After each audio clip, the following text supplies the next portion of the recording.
Some of you had some isolated thunderstorms overnight last night. Today, we'll see more of that, mostly later on in the afternoon towards evening. We're at 50% chance, but notice the entire work week has at least some rain chance in there, and all of us will get some rain at least at some point during the entire week. All right, here's radar out there now. Nothing we're tracking at the moment. Everything's lurking offshore. There's some pretty decent thunderstorms as well. A very weak boundaries in the process of dropping on through, and if you step outside, it's not feeling all that much different from this past weekend. It's still hot, it's still humid, but that boundary in place is providing the risk of showers and storms. It's providing that trigger mechanism to lift the atmosphere and help develop some storms. 30% chance by 3 p.m., up to around 40% by 5 o'clock, and even higher during the overnight hours tonight. It's 97 outside right now. It feels like 100 with a dew point sitting in the mid-60s. Now, earlier winds were turning out of the northeast. Now they're shifting around a bit, but that northerly component indicates that weak boundary is starting to push its way on through.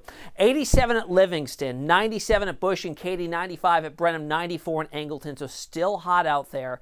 But watch what happens as we go through the rest of the afternoon. Here's future track going on through around 4 o'clock or so. We're starting to see more showers and thunderstorms developing, driven by the daytime heating and that forcing mechanism from that weak boundary. That persists into sunset, and even overnight tonight we have some pockets of heavier downpours and isolated thunderstorms too out there. Things quiet down by tomorrow morning, and we do it all over again tomorrow afternoon. Those chances look to be best along the coastline, and even into Wednesday morning, more of the same, as we could have some tropical downpours pushing inland, basically along and south of I-10 right through the day on Wednesday. And this overall pattern will persist into Thursday and Friday. So let's just go right through midweek and look at our rainfall totals, potentially looking up to 1 to 2 inches, higher totals right along the coast. And these are the areas experiencing the extreme drought conditions. So certainly drought denting in those areas. So what's going on? What's driving our rain chances? Well, we've got that weak boundary and an area of low pressure developing along it that's going to push its way off to the southwest. A stationary boundary develops on the backside of it, so that provides that excess energy to provide that lift in the atmosphere for more showers and spotty storms.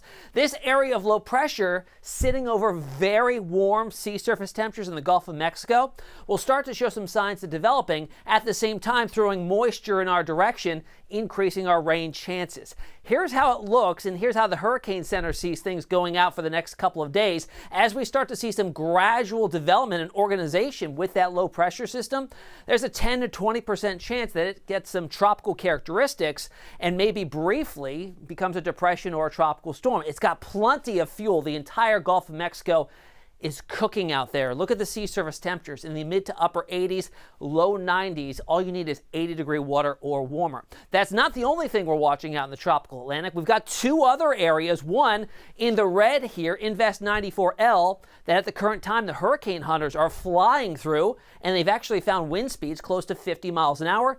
We see if we get that upgrade to a named system, which would be Bonnie. Here's a look at your 7-day forecast. Temperatures falling a bit into the upper 80s by midweek. Rain chances stay with us right into the long holiday weekend, although dropping a bit, down to 20% for Saturday and Sunday.